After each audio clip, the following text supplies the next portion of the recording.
Sir, वर्तमान में सरकार के अभी मंत्री है टीएडी मंत्री बाबूलाल जी, उनके बेटे ने जो बांसवाड़ा में 52 को लेकर लोगों ने ज्ञापन भी दिया है, तो उनको लेकर आपकी क्या राय? आपके पार्टी है बीएपी और इसी नाम से एक पार्टी का और हमने कल सोशल मीडिया पे देखा है, तो वो पार्टी भी अभी सामने आ रहा है कि उस पार्टी का नाम है बीएएपी।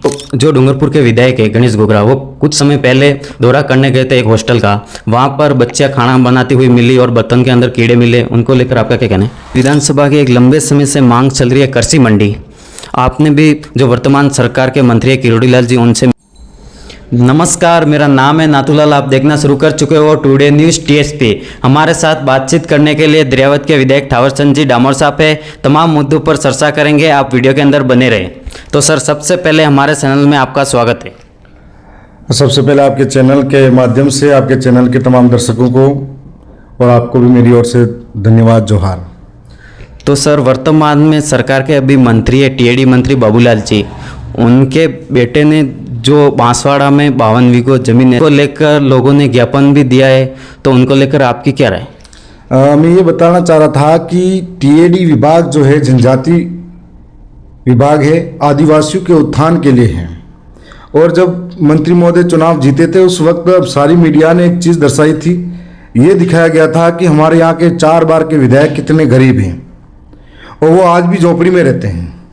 झोपड़ी वाले मंत्री झोपड़ी वालों की बात समझेंगे, ये बात तक कह रहे थे, लेकिन आज बात सामने आई है कि बाढ़ ही खेत खा रही है और झोपड़ी वाले मंत्री अचानक से इतने अमीर हो जाते हैं कि उनके बेटे 52 बीघा जमीन बांसवाड़ा में ढूंढने जाते हैं। तो हो सकता है टीएडी विभाग उनसे संभाला नहीं जा रहा है। और टीएडी विभाग के अंदर भी आप देख रहे हो कि लगातार जब से वो मंत्री बने हैं, लगातार अखबारों की खबरें आप देख रहे होंगे कि किस प्रकार से हॉस्टलों के अंदर घोटाला खानों में आ रहा है, कीड़े मकोड़े आ रहे हैं, किस प्रकार से जो सामग्री खरीदी जा रही है उसमें घोटाला आ रहा है, किस प्रकार से टीएडी विभाग के नाम पर सरकारें दावा करती है 1500 करोड़, 1200 करोड़, 1700 करोड़, धरातल पे पैसा नज़र नहीं आता है। तो छात्रवृत्तियाँ समय पे नहीं मिलती, स्कूटी योजनाएँ समय पे नहीं मिलती है। और आज मंत्री जी अपने जनता को भूल चुके हैं, जिन गरीबों के बस्तियों में जा के वादे करके आए थे उन वादों को भूल चुके हैं और सिर्फ अपने ऐसाराम में अपने आप में अपने बपोती को बढ़ाने में लगे हुए हैं, अपनी अवैध तरीके की संपत्ति, गरीबों की संपत्ति को खरीद रहे हैं, जो सरासर गलत है। मैं मानता हूं कि ऐसे लोगों के साथ न्याय होना चाहिए। तो हमने देखा एक इंटरव्यू में वो बता रहे हैं कि वो धोखे से ने बेकायदा उनके साइन हुए जिसकी ज़मीन है, और वो ये भी बोल रहे पेमेंट भी ऑनलाइन पेमेंट भी कटा है, प्रूफ है हमारे साथ, यो एक चैनल पे वो बात कर। मैं तो ये मानता हूं कि उनके बयान हर बार अलग अलग आते हैं, इसकी जांच होनी चाहिए, जिनका हक है उन्हें मिलना चाहिए। तो आपके पार्टी है बीएपी और इसी नाम से एक पार्टी का और हमने कल सोशल मीडिया पे देखा है, तो वो पार्टी भी अभी सामने आ रहा है कि उस पार्टी का नाम है बीएएपी। देखो, मेरे को ज़्यादा इसमें जानकारी नहीं, पर एक और बात बता देता हूँ कि भारत आदिवासी पार्टी कम समय के अंदर देश की ऐसी पार्टी है जिसने अपनी जड़ें मजबूत की, अपने आप की साख को पूरे देश के अंदर लेके गए, इस विचारधारा को साथ साथ में लोग जुड़ने लगे और मजबूती के साथ में लड़े। पहले ही चुनाव के अंदर 10 महीनों के भीतर 4 सांसद विधायक निकाले थे और फिर सेकंड 3 महीने 4 महीने बाद ही लोकसभा के इलेक्शन के बाद में 5 विधायक और पार्टी ने एक सांसद बनाया। आज पूरे देश के अंदर इस विचारधारा की वाहवाही होती है, लोग इनसे जुड़ रहे हैं और समय समय पर तमाम जो दल हैं, मैं ये भी कह सकता हूँ कि पार्टियाँ आती ही जाती रहती हैं, लेकिन जो लोग जिन वादों के साथ में जनता के बीच में खड़े उतरे, उनकी उम्मीदों और विश्वास के साथ में जब जनमत हासिल करके सत्ता के भागीदार बनते हैं और लोकतंत्र की सर्वोच्च सीढ़ियाँ चढ़ते हैं, विधानसभा और लोकसभा, तो वहाँ पे सरकार के उन जिनके वोटों और मतों से जीत के जाते हैं, उनके मूलभूत सुविधाओं और मुद्दों को लेकर सरकार के सामने निर्भीक होकर खड़े रहते हैं, तो जनता पुनः विश्वास के साथ उनके साथ रहती है। पार्टियां के साथ साथ में जो क्षेत्रीय दल होते हैं उनको दबाने के लिए राष्ट्रीय पार्टियां हजार षड्यंत्र करती हैं। ऐसे ही आपने देखा होगा हमारे 84 के लाडले विधायक जब सांसद का चुनाव लड़ रहे थे तो वो बीजेपी ने 2 या 3 राजकुमार नाम के और भी लोग कैंडिडेट बनाकर खड़े किए थे, लेकिन क्या हुआ, दोनों ही पार्टी को मात खानी पड़ी। आज फिर उसके बाद में 84 के चुनाव में उन्होंने नकली अनिल खड़ा किया, क्या हुआ, मात खानी पड़ी। तो नकली बाप आते जाते रहेंगे, बाप असली बाप ही रहेगा। और मैं ये मानता हूँ कि लोग भरोसा कर रहे हैं ऐसे पार्टियां हज़ारों स्टेशन हैं, लेकिन वजूद किसी का नहीं है। जो समय के साथ में धरातल पर काम करती उन्हीं का वजूद रहता है। अच्छा, तो जो डूंगरपुर के विधायक है गणेश गोगरा, वो कुछ समय पहले दौरा करने गए थे एक हॉस्टल का। वहाँ पर बच्चियाँ खाना बनाती हुई मिली और बर्तन के अंदर कीड़े मिले, उनको लेकर आपका क्या कहना है? डूंगरपुर के मेरे साथी विधायक, गरीब जनता को हमको राहत दिलानी पड़ेगी। जो स्टूडेंट है और एक जो ट्राइबल इलाके का छात्र है, उसके पढ़ाई के लिए सरकार ने योजना बनाई, टीएडी के माध्यम से उनको ये लाभ मिले हॉस्टलों का और बेहतरीन खाना मिले। लेकिन आज उन हॉस्टलों के अंदर, कई हॉस्टलों के अंदर वार्डन के एक तरफा मज़े ही मज़े हैं। उन्हीं के घर से चौकीदार होगा और वही घर पे बच्चों को खाना बनवा लेंगे, वही सब कुछ काम करके मामला कर रखा है। तो ये पूरा सेटलमेंट चल रहा है, उसकी बारीकी जाँच होनी चाहिए। तो दरियावद विधानसभा की एक लंबे समय से मांग चल रही है कृषि मंडी। आपने भी जो वर्तमान सरकार के मंत्री है किरोड़ी लाल जी, उनसे मिले, आपने पत्र भी दिया है, तो फिर क्या? देखो, किरोड़ी लाल जी एक जननायक हैं, संघर्षशील नेता हैं, जो हमेशा सड़क से सदन तक लड़े हैं। और आज की तारीख पे उनके पास सरकार ने, जब भाजपा की सरकार नहीं बनी थी, तब इनके संघर्षों के बदौलत भाजपा पुनः सत्ता में आई। लेकिन जिनको जो सम्मान देना चाहिए था वो सम्मान नहीं दिया, परंतु उन्होंने अपनी ईमानदारी के दम पर अभी खाद बीज के घोटालों को उजागर किया। जो एक सच्चा किसान पुत्र है, किसान नेता है। साथ साथ में ये बताना चाहूँगा कि मैं एक उम्मीद लेके उनके पास गया था, और हाल ही में हमारे कृषि मंडी का जो मुद्दा है वो करीब 22-23 साल पुराना है। तो मैंने विधानसभा के अंदर चुनाव जीतने के बाद में पहली बात नौजवानों के लिए की है, दूसरी बात किसानों के हित में की है। लगातार प्रयास कर रहा हूँ, हर एक मंत्री से मिला हूँ और अभी मैं किरोड़ी बाबा से मिला हूँ। आने वाले समय में उम्मीद करता हूँ, उन्होंने भी 2-3 जगह फ़ोन लगाए हैं। आने वाले समय में जोगाराम जी पटेल, जो संसदीय कार्य मंत्री हैं, कानून मंत्री हैं, उनसे भी मिला विधि मंत्री से, ताकि समाधान कैसे भी हो जाए किसानों के हित में। आने वाले समय में मैं जोधपुर हाईकोर्ट में भी जाऊँगा और जोधपुर हाईकोर्ट में जाकर भी किसानों के हित के लिए लड़ूंगा। तो सर, अपने इस एरिया में बिल प्रदेश की मांग है, ऐसी डीटीएस की मांग है। कुछ समय मीटिंग हुई थी जैसलमेर, आप भी गए थे, तो डीटीएस की मांग को लेकर आपका क्या कहना है?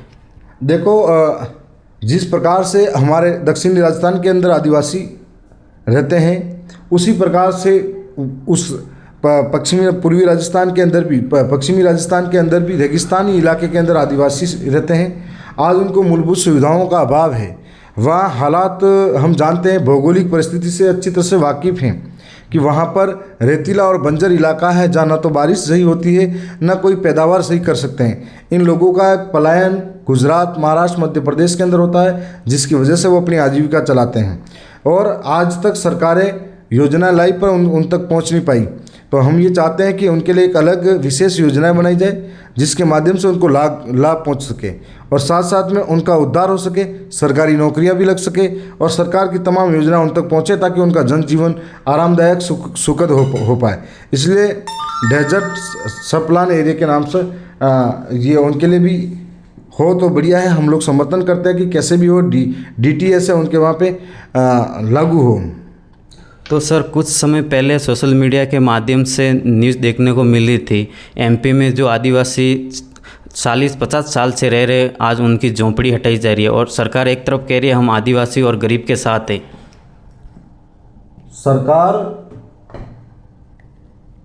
सरकार दिखावे का काम करती है। उन्हीं के जो पूर्व मुख्यमंत्री थे, उन्हीं का संसदीय क्षेत्र है।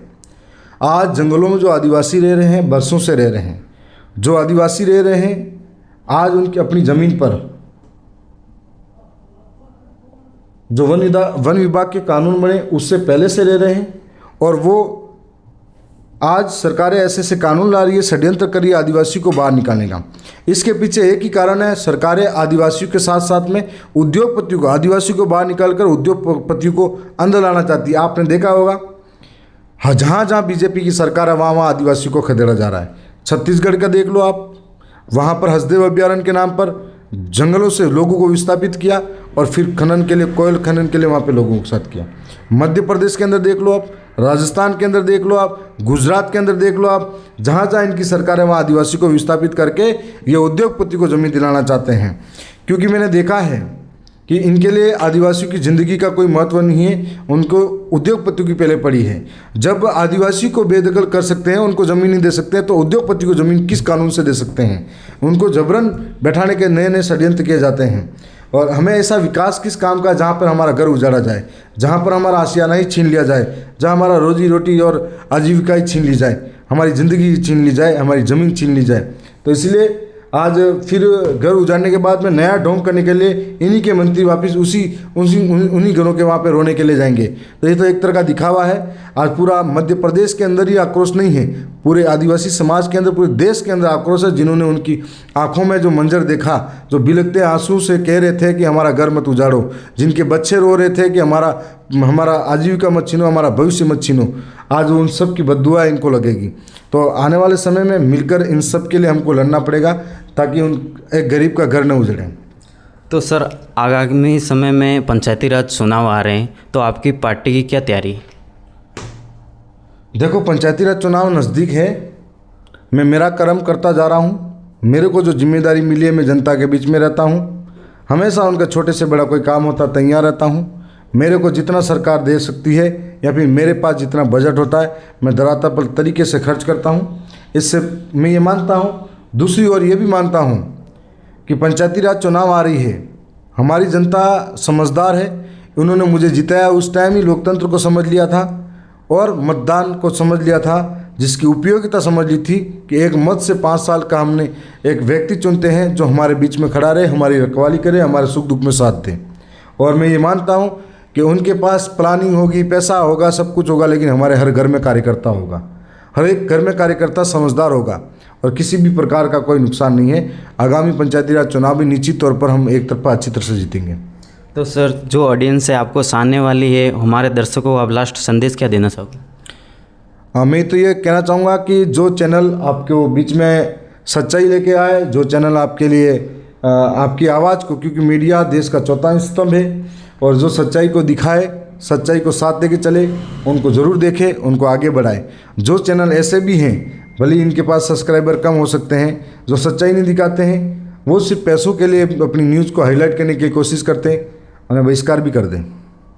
धन्यवाद। तो ये थे थावरचंद जी, जिन्होंने हमने तमाम मुद्दों पर चर्चा की। इस मुद्दों पर आपकी क्या राय है, कमेंट बॉक्स में ज़रूर बताएं। मैं हूँ नाथूलाल, धन्यवाद।